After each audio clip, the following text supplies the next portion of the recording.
भक्ति में शक्ति पर। खाटू श्याम बाबा का प्रसिद्ध मंदिर राजस्थान के सीकर जिले में स्थित है। खाटू श्याम जी को भगवान श्री कृष्ण का अवतार भी माना जाता है। देश के करोड़ों लोग खाटू श्याम जी की पूजा करते हैं। खाटू श्याम जी के मंदिर में हर वक्त भक्तों का तांता लगा रहता है और विशेष रूप से होली से कुछ दिन पहले सीकर जिले में खाटू श्याम जी का विशाल मेला आयोजित किया जाता है, जिसमें राजस्थान सहित अन्य प्रदेशों के श्रद्धालु भी बाबा के दर्शन करने आते हैं। खाटू श्याम जी की कहानी महाभारत काल से शुरू होती है, जिसमें उनका नाम बर्बरीक था। बर्बरीक भीम का पौत्र और घटोत्कच का पुत्र था। बर्बरीक बचपन से ही एक बहुत अच्छा योद्धा था। बर्बरीक ने अपनी मां से युद्ध कला सीखी थी। बर्बरीक देवी शक्ति का बहुत बड़ा भक्त था। एक बार बर्बरीक ने देवी शक्ति की कठोर तपस्या की। बर्बरीक की कठिन तपस्या से देवी शक्ति वहां प्रकट हुई। आंखें खोलो पुत्र। प्रणाम माते। तुम्हारा कल्याण हो पुत्र। मैं तुम्हारी तपस्या से अति प्रसन्न हूँ। बोलो, क्या वरदान चाहिए? माते, आपने तो मुझे दर्शन देके ही कृतार्थ कर दिया। अब तो बस एक ही अभिलाषा है, आप अपना आशीर्वाद मुझ पर सदैव बनाए रखिए, जिससे मैं अपना संपूर्ण जीवन दीन दुखियों की सहायता करने में व्यतीत कर सकूं। माँ, तथास्तु। तुम सदा दुर्बलों का सहारा बनोगे। मैं तुम्हें ऐसी शक्ति प्रदान करूंगी जो तीनों लोकों में किसी के पास नहीं है। पर याद रहे, तुम्हें इन शक्तियों का दुरुपयोग नहीं करना है। भगवती शक्ति ने बर्बरीक को 3 दिव्य बाण वरदान स्वरूप दिए। वे बाण अपने लक्ष्य को भेद कर वापस लौट जाते थे। इसी वजह से बर्बरीक अजय हो गया। बर्बरीक अपनी माता के पास पहुंचा और देवी शक्ति के दिए हुए वरदान के बारे में उन्हें बताया। माँ, मैं भी कौरव पांडव के युद्ध में जाना चाहता हूँ। मेरे युद्ध में जाने की बहुत इच्छा है माँ। पुत्र बर्बरीक, मैं जानती हूँ तुम एक महान योद्धा हो, इसीलिए मैं तुम्हें रोकूंगी नहीं। पर मुझे वचन दो कि तुम्हारे का सहारा बनोगे। तुम युद्ध में हारने वाले की तरफ से ही लड़ोगे। मैं आपको वचन देता हूँ माँ कि मैं युद्ध में हारने वाले की ही तरफ से लड़ाई करूंगा। अपनी माँ को वचन देकर बर्बरीक ने घोड़ी पर सवार होकर और देवी शक्ति के दिए हुए 3 बाणों को लेकर रवाना हो गया। भगवान कृष्ण तो अंतर्यामी हैं, वो ये सब लीला होते हुए देख रहे थे। भगवान कृष्ण जानते थे कि बर्बरीक केवल हारी हुई सेना की तरफ से ही लड़ेगा, और वो ये भी जानते थे कि कौरवों को भी बर्बरीक के इस वचन के बारे में पता है। बर्बरीक कौरवों का सहयोग कर पांडवों का विनाश कर देगा। इस प्रकार जब वो कौरवों की तरफ से लड़ेगा तो पांडवों की लड़ रही सेना कमजोर हो जाएगी। उसके बाद वो पांडवों की सेना में चला जाएगा। इस तरह वो दोनों सेनाओं में घूमता ही रहेगा। श्री कृष्ण को पता था, अगर बर्बरीक इस युद्ध में शामिल हुआ तो कोई भी सेना नहीं जीत पाएगी और अंत में कौरव पांडव दोनों का विनाश हो जाएगा और केवल बर्बरीक ही शेष रह जाएगा। इसलिए रास्ते में ही श्री कृष्ण ने ब्राह्मण का वेश धारण कर बर्बरीक को रोका। बर्बरीक को रोकने का अब एक ही उपाय है, मुझे बर्बरीक से उसके शीश का दान मांगना होगा। श्री महावीर योद्धा, तुम कौन हो? ये कुरुक्षेत्र की रणभूमि है। तुम कौरवों और पांडवों के युद्ध में क्या कर रहे हो? हे ब्राह्मण देव, मैं घटोत्कच का पुत्र बर्बरीक हूँ। मेरा प्रणाम स्वीकार कीजिए। मैं महाभारत के युद्ध में सम्मिलित होने आया हूँ। ऐसा कैसे हो सकता है पुत्र कि तुम मात्र 3 बाण से युद्ध में सम्मिलित होने जा रहे हो? ब्राह्मण देव, ये बाण कोई साधारण बाण नहीं है।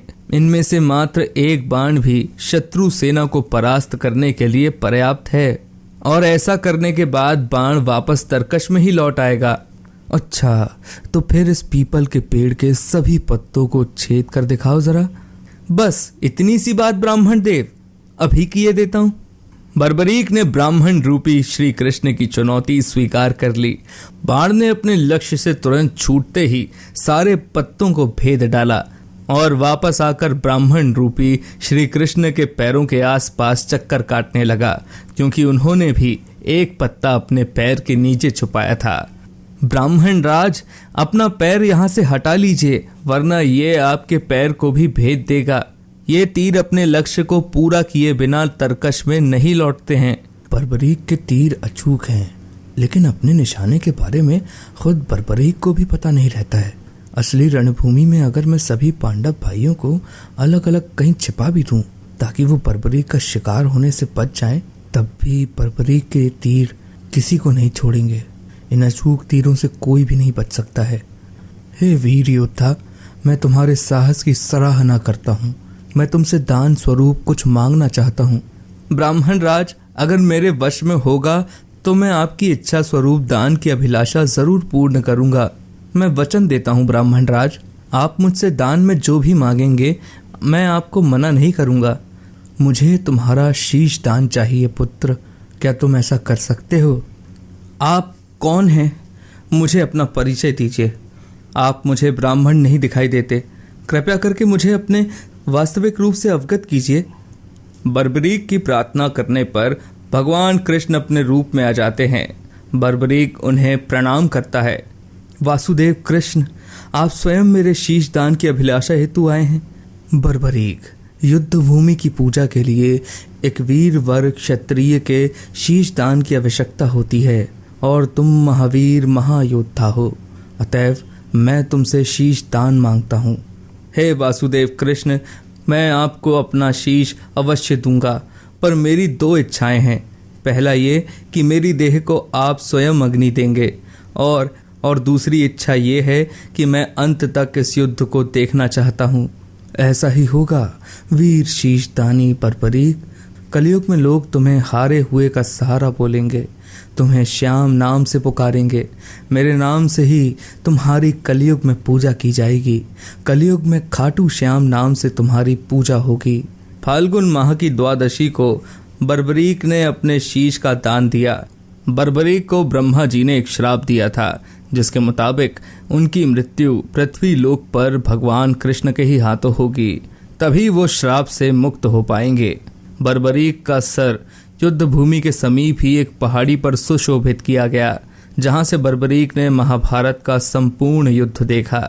युद्ध की समाप्ति पर पांडवों में आपसी बहस होने लगी कि युद्ध में विजय का श्रेय किसको जाता है। इस पर श्री कृष्ण बोले, तुम सबको आपस में विवाद में पड़ने की कोई आवश्यकता नहीं है। बर्बरीक का शीश संपूर्ण युद्ध का साक्षी है, अतः उससे बेहतर निर्णायक भला कौन हो सकता है। ठीक है वासुदेव, फिर हम इस निर्णय को जानने के लिए बर्बरीक के पास ही चलते हैं।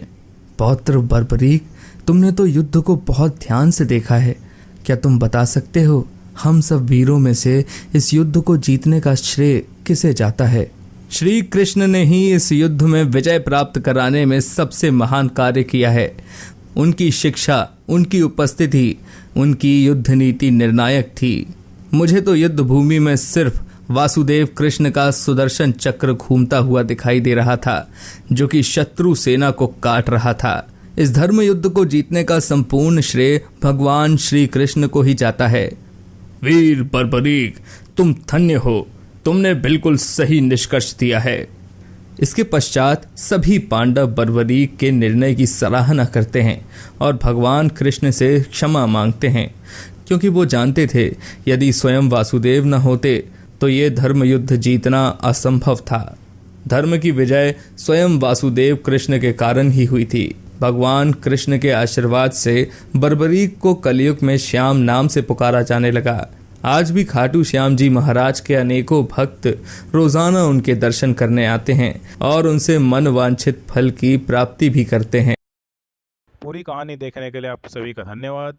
वीडियो को लाइक करें, शेयर करें, चैनल को सब्सक्राइब करें और बेल आइकन का बटन दबाना ना भूलें।